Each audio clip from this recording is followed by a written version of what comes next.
With over 20 years of multiple releases, Resident Evil is no stranger to introducing new villains. Ever since from the beginning, we have had countless amounts of enemies, with some of them being super crucial to the story so that they reappeared further in the franchise, and some of them not as crucial, but still challenging. Over 20 years ago, Albert Wesker was the first villain to ever be introduced in the franchise, captain of the STARS Alpha team who later on betrays his own team by attempting to kill him. However, the STARS members made it out of the mansion safely right before the explosion, not knowing if Wesker is still alive or not. Several years later, Wesker makes appearance in other games, with the more important ones being Resident Evil Code Veronica, Resident Evil 4, and finally Resident Evil 5. Of all the various versions of Albert Wesker presented throughout the franchise, the one in Resident Evil 5 seems the most villainous to most of the fans. The iconic accent, carbon fiber material clothing, superhuman abilities are only a few reasons as to why. The best villain of the franchise was killed by the hands of Sheva Alomar and Chris Redfield, shooting 2 rocket launchers simultaneously, confirmed killing Albert Wesker. Sadly enough, this is the end of the story for Albert Wesker. Or is it? In this video we'll be talking about Albert Wesker and his potential return in Resident Evil 9. So if you like Resident Evil content, then make sure to subscribe. With that out of the way, let's get into the video.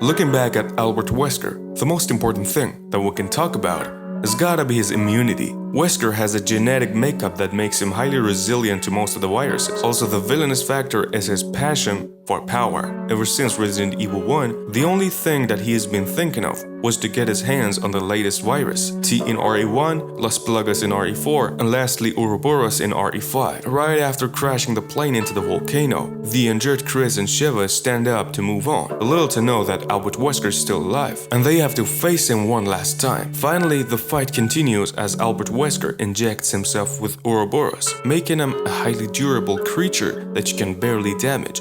The fight ends with Wesker exploding with 2 rockets, but the one thing that people missed was a really small detail in the final credits scene of Resident Evil 5. What you're seeing here on the screen is actually Ouroboros crossing, and this small detail actually brings up tons of possibilities and theories. Well, Resident Evil is no stranger to unworldly scenarios, for instance, mutation, cloning, healing, and also entering other conscious worlds, so it wouldn't be surprising if Albert Wesker made it to an organization, somehow to do all his evil plans in secret. And for those of you who don't know, there is actually a solid fact supporting this theory. Resident Evil Umbrella Corps was definitely not a successful game. However, it had some really interesting things worth talking about. For instance, the variety of the arsenal and the maps provided. However, that is not the only thing. In one of the missions, you can actually hear Albert Wesker's voice in the background, confirming he is still alive. That was quite the performance, wouldn't you say?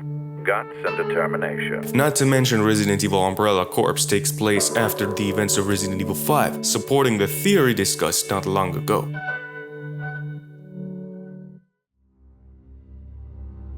Looking back at Resident Evil Village, the one important thing worth noting at the end is BSAA using bioorganic weapons to infiltrate the village. Now here is where everything gets interesting, and all the theories come together. And that is what you all have been waiting for. The theory is Albert Wesker has taken the control over BSAA and is now finally using bioorganic weapons, and in order to trigger Chris, he made a clone of him as a bioorganic weapon sent to the village. The theory continues to Resident Evil 9, where something similar to Resident Evil 5 happens. Chris, Jill, and Wesker meet once more, but for the last time. There have always been some concerns about Resident Evil's characters not dying. The most important ones have always been there since the beginning. Now, here is where it gets intense. Chris and Wesker beat each other up to death, killing one another, leading to an epic battle, followed by an emotional ending. So that'll do it for this video, a possible theory of Resident Evil 9. Let me know what your thoughts are down in the description, and if you have come so far and enjoyed this video, then please make sure to give this video a thumbs up and subscribe to the channel. I'm a Raccoon City survivor, and as always, thanks for watching.